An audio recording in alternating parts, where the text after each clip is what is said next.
You're probably just as perplexed as me as to why in the night when light pollution ceases for a second before dawn and you can see those goddamn stars for that short window of time where the encroachment of light is at least a couple of thousand kilometers behind you, and for once you can actually see the starry night full of stars that are many light years away from you, with possibly just as many systems teeming with life and adventure as our solar system. And we can at least see that side of the Milky Way galaxy, one of many. And sure, it's an incredibly small and uncountable part of the universe that's not even worth mentioning, but at least it's our own piece of space real estate. We're pretty sure that there are from 2 billion to 2 trillion galaxies out there, which is fine and dandy, but you might be asking how many of these solar systems aren't just barren dust systems. They've for sure been encountered quite the paradox that Bruegel firmly theorised, and they might just add to our fascination, if not downright obsession with grey skinny looking men, because apparently that's how evolution would follow suit in a completely different environment millions of light years away from us. Yeah, sure.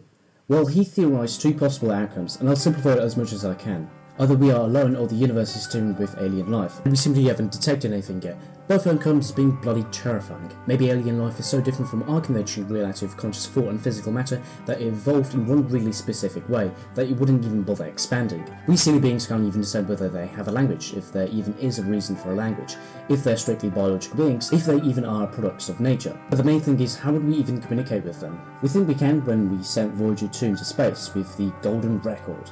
We described actual carvings of us, our solar system, and even basic physical symbols of the universe. We assumed that the basics of science could convey a rough location, and yes, that we are an intelligent species, again under the pretense of them having the ability to measure distances, count, and measure time. The amount of optimism we put into chance of sharing the human species through a time capsule after we're long gone is huge.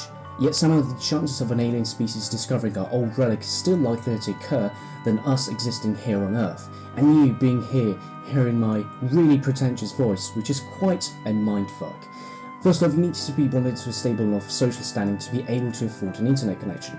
Your parents have to have met at one really specific moment here on Earth amongst billions of people, the thousands of people they will encounter and interact with during their lifespans, and somehow, chance will have it, they meet each other, and then they'll have to get to a certain extent in the relationship, which is more dictated by the environment for some reason, and then the ritual can commence. To be the one to win that weird marathon, to be the one out of hundreds of millions of potential candidates in your dad's balls, which will probably be the most impressive feat you'll ever achieve. Statistically, you crybaby, for random gas clouds in the pre-solar system to form into our sun and planets, with perfect accuracy so that our planet will be the prime candidate for life, to descend from various spontaneous mutations and changes in the DNA that carried out your existence through our 4 billion year evolutionary chain, with no mistakes to create you, for carbon to arrange itself in such a way that you can control your body, make your own choices, speak languages, convey emotions, and be yourself.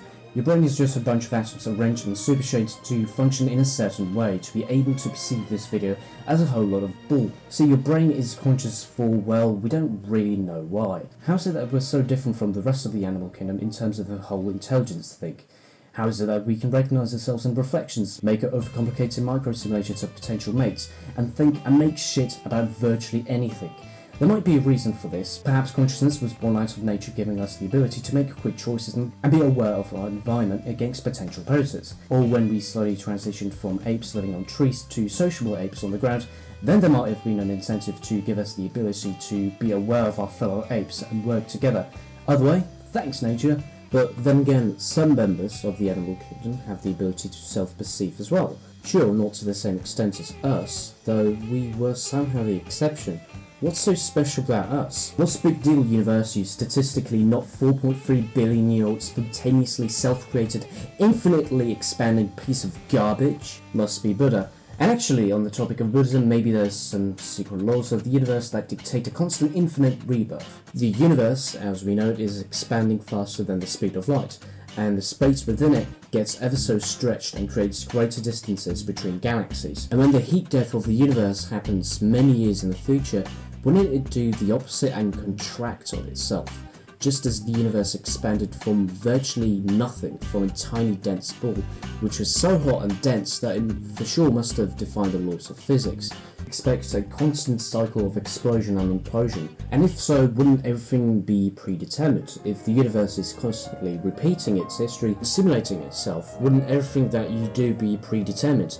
Everything that you do is bound to happen. You have no control over anything. Anything you did, will do, be doing is predetermined. Everything that you have done is a part of this infinite cycle, and maybe free will is merely a concept that suits our most inner contemplating thoughts in this purely deterministic world that we have no control over. Everything we think we achieved as a species was bound to happen through our perfectly programmed universe. Nothing means everything, and we're all gonna die. Of course, predetermined. Or maybe the universe repeats itself in tandem with many other universes, every other being vastly different or having minimal outcomes. Somehow that feels more comforting, don't you think? Or look at it this way: when the universe experiences heat death, when all matter is consumed by black holes and protons decay, there will be nothing forever.